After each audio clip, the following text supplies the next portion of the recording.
everyone, my name is Gayathri and I'm a third-year biotech major at UC Davis.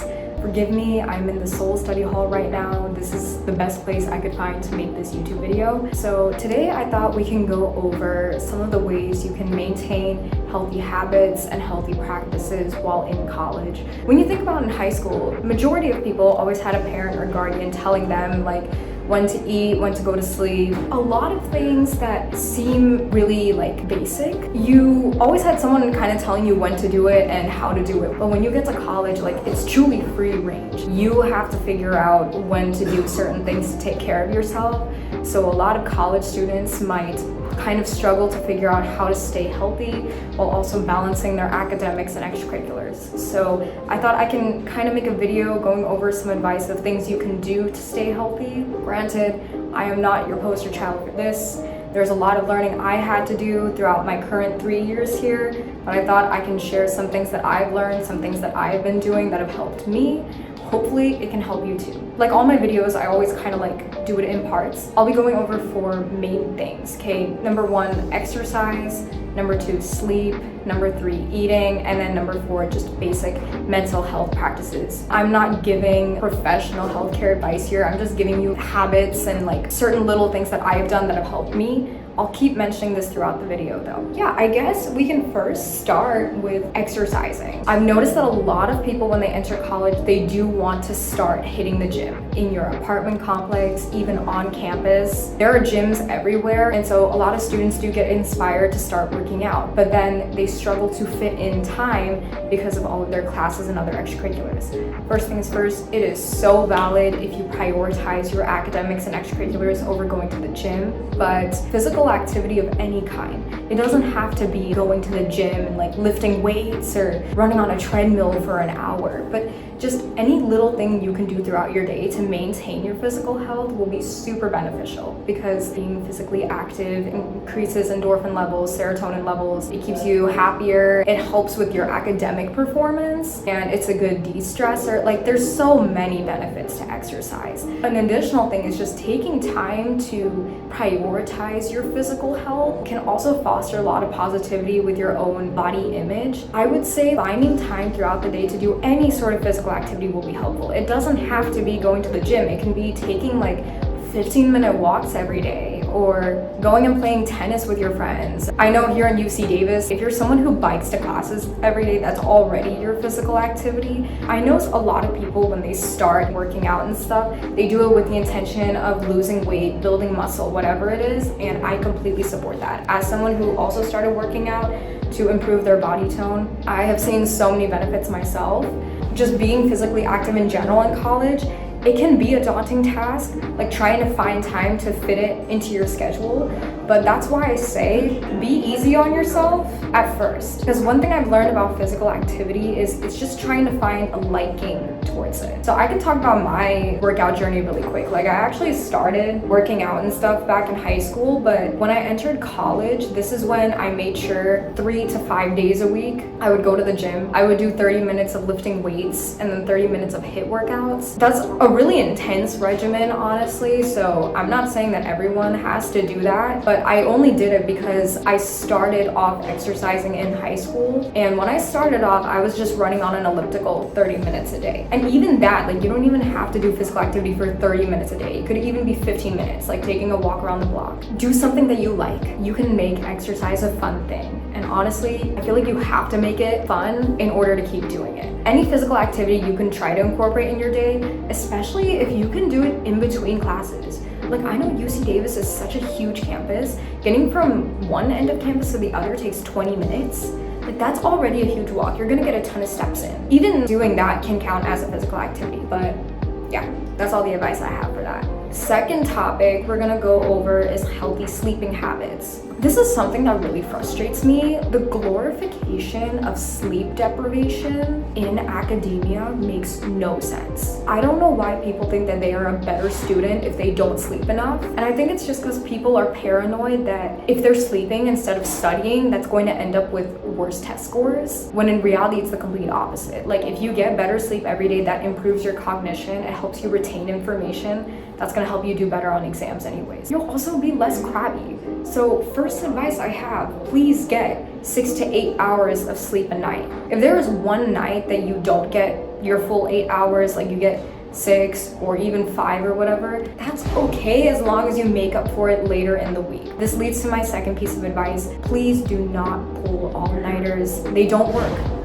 There was one time I pulled an all-nighter, but it wasn't for studying, okay? I was just hanging out with my friends late at night. Somehow we had a yap session that lasted till 6 a.m. and then I had to go to a club event at 7. So I'm not proud of it. I felt like a zombie. By the time it was 8 a.m., I came home, crashed, got like 4 hours of sleep in, would not do it again. I cannot imagine doing that when you have a test the next day. I understand that for some people, they will struggle to find time to sleep. Like there are some students who are taking like 20 units of classes or they work a part-time job, and I want to be mindful of that too.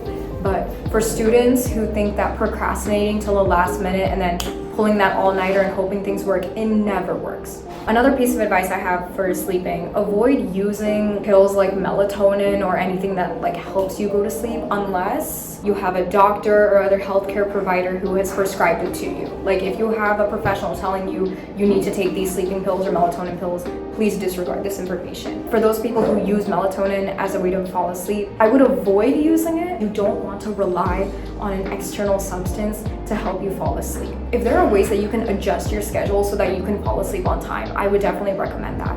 A huge challenge to college is that your schedule changes almost every day. Like it's very rare that people have like the same time they get to class and the same time they come back from campus.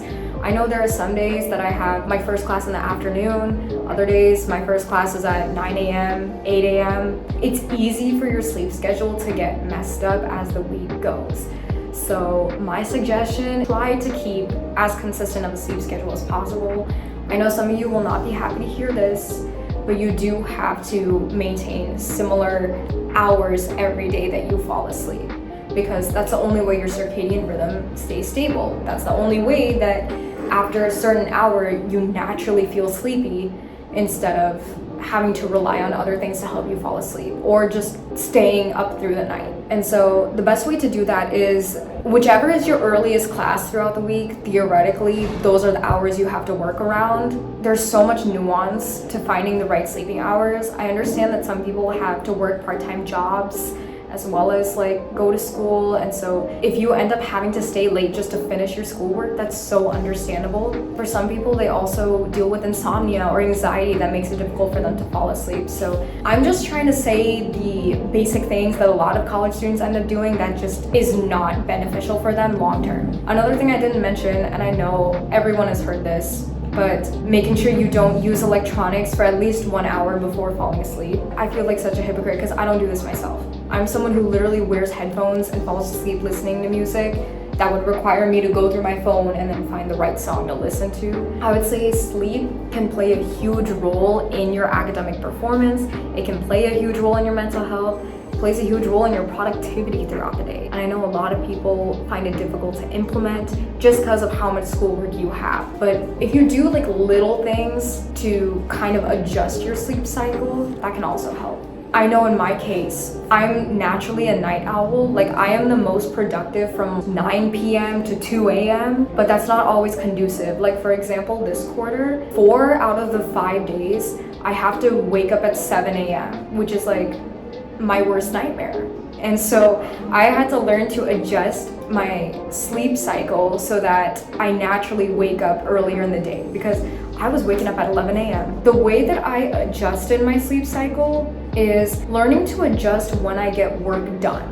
Because another issue I had is I always felt so lethargic throughout the afternoons. Like let's say my class ends at 3 p.m. one day, I will not start studying until 9 p.m., 10 p.m. Like I just did not have the energy to do that. But then if I had to wake up early the next day, then it's like I have to go to bed by midnight. But because I have all this work that I procrastinated, I have to stay up till 2 a.m. And so like everything just kept piling on top of each other to where I was stuck in this very impractical sleeping cycle. I think one thing that helped me adjust it is learning to get my work done earlier in the day. Now I get started with studying at like 8 p.m. and then I shut down everything, I put all my books away, and then I try to go to sleep by 11, which is a huge improvement from 2 a.m. You can't deny that. I know like this is a lot to talk about with just sleeping habits, right? But your sleep can play a huge role in how your entire day goes. These are just all things to keep in mind of.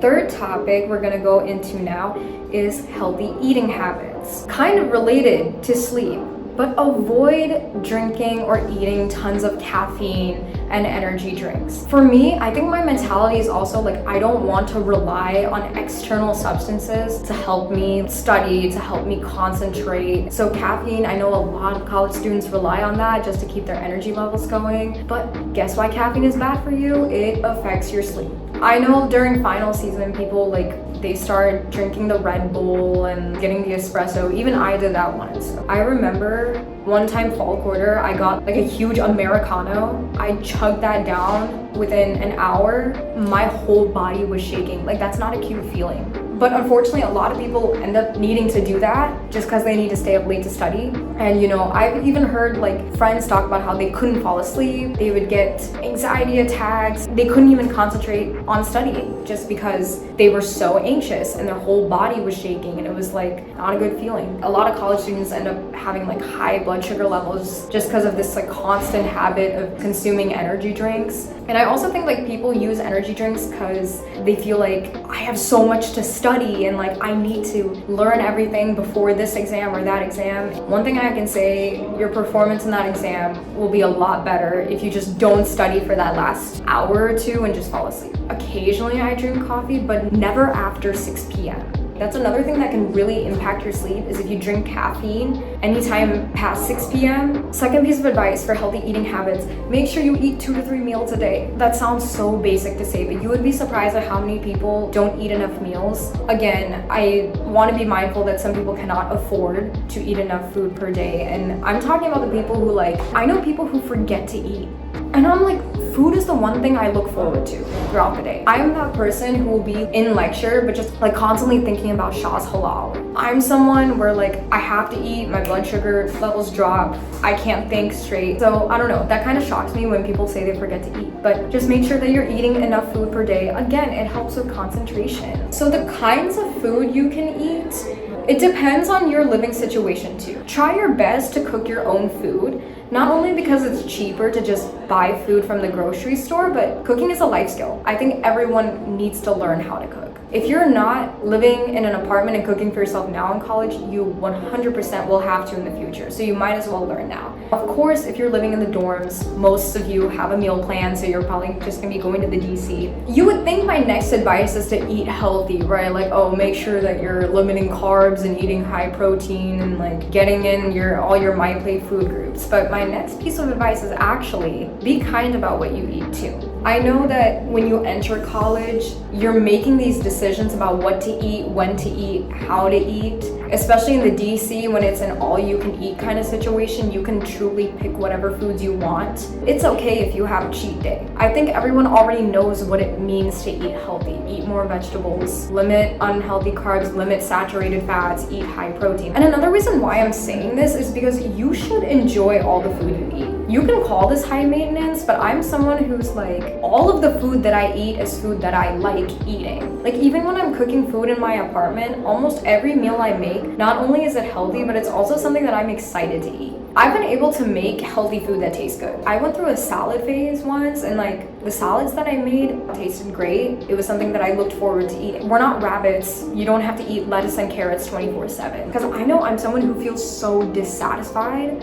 when I eat food that I don't like. And honestly, it will ruin my whole day if I eat food that I don't enjoy. So make sure you find a good balance between healthy food, but then food that you also like. And also college is a huge experimental period too. I know when I moved into the apartments, for example, I had to figure out how to cook food in 30 minutes that was also healthy and also tasted good. You're going to go through a lot of trial and error. Even if you're in the dorms and you have to go eat the DC food, you need to figure out which food can I eat that makes me feel good, that's healthy for me, and you're going to make make mistakes. That's completely fine. Give yourself grace for that. Now, for people who do want to make changes to their dietary habits, maybe people who want to keep track of what they're eating, I want to be careful when I give this advice, but I have used calorie counter apps in the past. Please, please, please do not use a calorie counter app if you feel like it can lead to unhealthy eating habits. If you're someone who you feel like you're going to get self-conscious about the kind of food you put on that app, if you're going to get self-conscious about how many calories you eat in a day, then please avoid these apps. I'll say this once more, please talk to your healthcare provider, and if you have your own dietary plan that's already been set out, obviously follow that. We're going to go into our final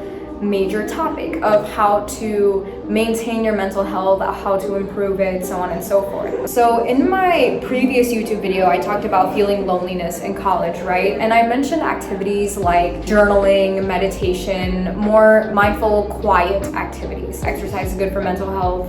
Listening to music is good for mental health, all of that. But at the end of the day, the most important thing to maintain your mental health is being honest about your feelings. One problem that can arise from relying on external activities is you don't truly address the way you feel. When there were times throughout college that I felt upset or sad, I would tell myself, like, either just go to the gym, burn off those negative feelings, but it wouldn't do anything for me. Journaling is what helped me, and the reason why journaling helped is because I'm addressing my feelings head on. So whatever mental health activity you do, make sure that it is helping you be honest about the way you feel. So like I said, journaling is a great way of doing that, but I know not everyone likes journaling. Meditation, you can do that as well, although meditation does focus more on quieting your thoughts. And I believe before you learn to quiet your thoughts, you should just let your feelings out, be honest with yourself. Second thing, it is okay to have crying sessions. Crying is not a sign of weakness. College is stressful.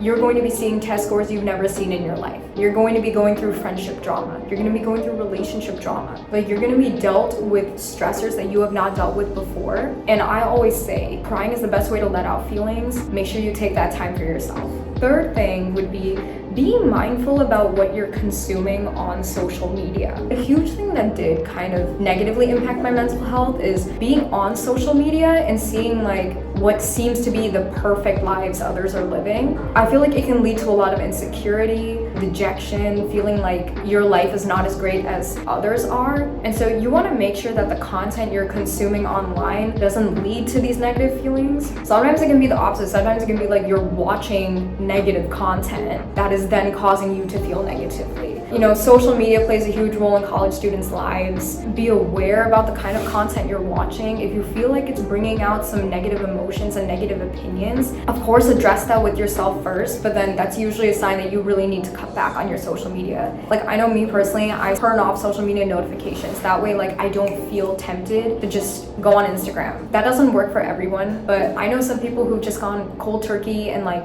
deleted social media entirely. Again, it's all about just a trial and error, figuring out what's best for you. Fourth piece of advice I have, be mindful about who is in your social circles. I hate to tell you this, but if you think high school drama ends in high school, it really does not. I have known so many people, including myself, who has gone through friendship drama, relationship drama, and it's gonna cause you to have a lot of confused feelings. And so that's why you want to be really careful about who you keep as your friends. If you're around people who are just draining all your positivity, that's a sign you need to cut them off. One reason why I was struggling a lot my first year in college with friendships is because I realized I wasn't keeping friends who fulfilled me in certain ways. In that situation, it's not that these friends were bad people, but it was just that I wasn't feeling connected to them. And that's something that negatively impacted my mental health. I learned that I needed to find new friends who aligned with my goals and values and my energy.